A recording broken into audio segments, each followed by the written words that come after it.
Sejak konferensi Bretton Woods pada tahun 1944 menetapkan sistem di mana nilai tukar mata uang tetap dapat dibuat dengan menggunakan emas sebagai standar universal. Kesepakatan tersebut melibatkan perwakilan dari 44 negara dan mewujudkan pembentukan Dana Moneter Internasional atau IMF dan Bank Dunia.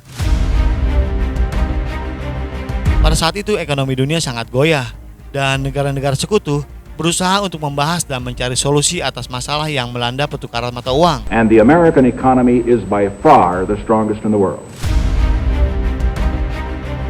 Konferensi tersebut juga mencari kebijakan dan regulasi untuk sistem perdagangan global. Perjanjian itu menghasilkan Bretton Woods System, sebuah sistem di mana mata uang dolar Amerika akan menggunakan standar emas sementara nilai mata uang lainnya akan ditautkan ke nilai dolar Amerika. Setelah berjalan beberapa tahun, ternyata mendukung mata uang dengan standar emas mulai menjadi masalah serius sepanjang tahun 1960. Dan pada tahun 1971, pemerintahan Nixon memutuskan untuk membongkar standar Bretton Woods dan menghentikan dukungan emas terhadap dolar Amerika. Beberapa tahun kemudian, pemerintah Amerika Serikat membuat kesepakatan dengan Arab Saudi dan negara-negara Teluk lainnya, menetapkan bahwa negara-negara Arab akan menjual produk minyak hanya dalam mata uang dolar dan membeli treasure dan obligasi Amerika. Sebagai imbalannya, Amerika akan memberikan perlindungan militer dan menjual senjatanya kepada negara-negara Arab.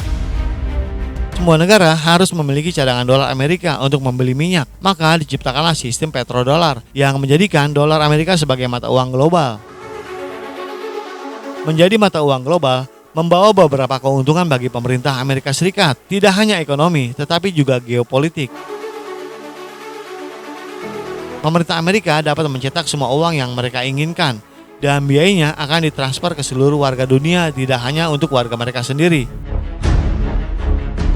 Amerika juga dapat memberikan sanksi kepada negara dan individu lain, dan mengeluarkan mereka dari sistem pembayaran SWIFT, atau membekukan aset-aset mereka di sistem perbankan sekutu. Amerika telah menggunakan dolar sebagai senjata politik dengan frekuensi yang meningkat beberapa tahun terakhir. Hal inilah yang mendorong beberapa negara untuk mencari solusi alternatif. Uni Eropa mencoba menyaingi dolar Amerika dengan pembuatan euro. Bahkan jika itu menjadi mata uang kedua yang paling banyak digunakan di dunia sejak awal, lebih dari 80%, perdagangan global masih menggunakan dolar Amerika Serikat. Hal ini juga terjadi di Timur Tengah. Saddam Hussein tidak ingin menjual minyak Irak dalam mata uang dolar Amerika. Jadi beliau mengumumkan bahwa mereka akan menjualnya dalam denominasi euro pada tahun 2000. Banyak orang yang percaya bahwa penyebab sebenarnya dari perang Irak bukanlah untuk menemukan senjata pemusnah massal atau untuk memerangi terorisme Islam, tetapi untuk mengembalikan cadangan minyak Irak yang cukup besar ke sistem petrodolar dan memberi contoh bagi negara-negara pengekspor minyak lainnya agar tidak berpikir untuk meninggalkan sistem dolar lagi.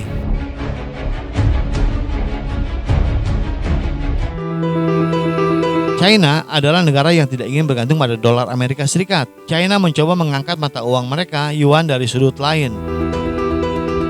China adalah salah satu negara pertama di dunia yang meluncurkan mata uang digital bank sentral. Mata uang digital terpusat yang dimiliki dan dikelola oleh Bank Sentral China.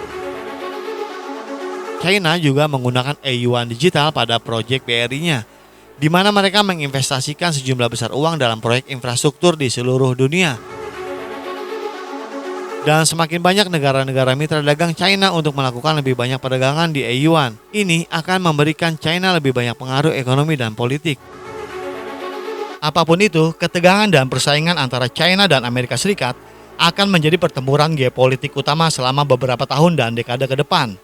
Bagaimana menurut pendapat Anda? Silakan berikan komentar terbaik Anda di kolom komentar kami. Terima kasih dan sampai jumpa di episode selanjutnya.